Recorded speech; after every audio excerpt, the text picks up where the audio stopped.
இன்னைக்கு டியூட்டி எப்படி இருக்குன்னு பார்க்கலாம். வண்டி ஸ்டார்ட் பண்ணியாச்சு. மலையில் இன்னைக்கு லெட்டர் கொடுக்க போகிறேன். கடவுள் தான் காப்பாற்றணும். ஏரியாவுக்கு வந்து பார்த்தா எவ்வளோ மோசமாக இருந்துச்சு. ஃபுல்லாக எங்கே பார்த்தாலுமே தண்ணி தண்ணி தண்ணி. ஸோ இதில் வந்து இம்பார்ட்டண்ட்டாக வந்த லெட்டர்ஸை வந்துட்டு கண்டிப்பாக மேலே கொண்டு போய் கொடுத்து தான் ஆகணும். போஸ்ட்மேன்ஸ்க்கு மட்டும் இல்லை, எல்லா டெலிவரி பண்ணுறவங்களுக்குலாம் ரொம்ப சிரமமாக இருக்கும். சென்னையில் மலையில் வேலை பார்க்குறது எப்படியாவது கொண்டு போய் அவங்களுக்கு அந்த பொருளை கொடுத்து தான் ஆகணும், வேறு வழியே இல்லை. ஸோ இந்த ஒரு லெட்ரு, இது செகண்ட் ஃப்ளோரு.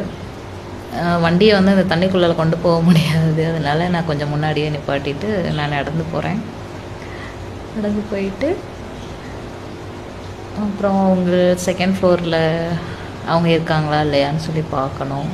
சப்போஸ் அங்கே இல்லைன்னா கால் பண்ணணும். ஃபோன்லாம் வந்து ஈரமாக இருக்கும், கையெல்லாம் ஈரமாக இருக்கும், அதை டச் பண்ணால் அது ஒழுங்காக ஒர்க் ஆகாது. காலிங் பெல் வேறு டச் பண்ணவே பயமாக இருக்கும்.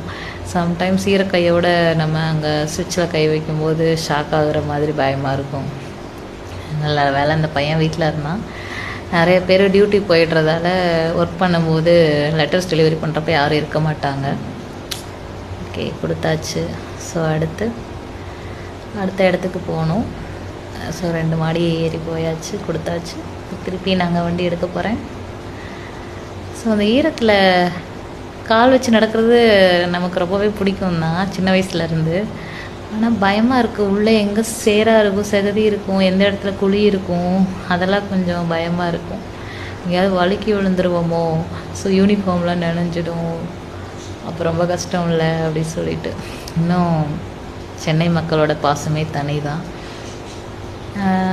ஸோ மலையில் நனைஞ்சு டெலிவரி பண்ணுறாங்களே சொல்லிட்டு, டெலிவரி பண்ணுறப்பவே டீ குடிச்சிட்டு போங்க அப்படின்னு சொல்லிட்டு டீலாம் கொடுத்தாங்க.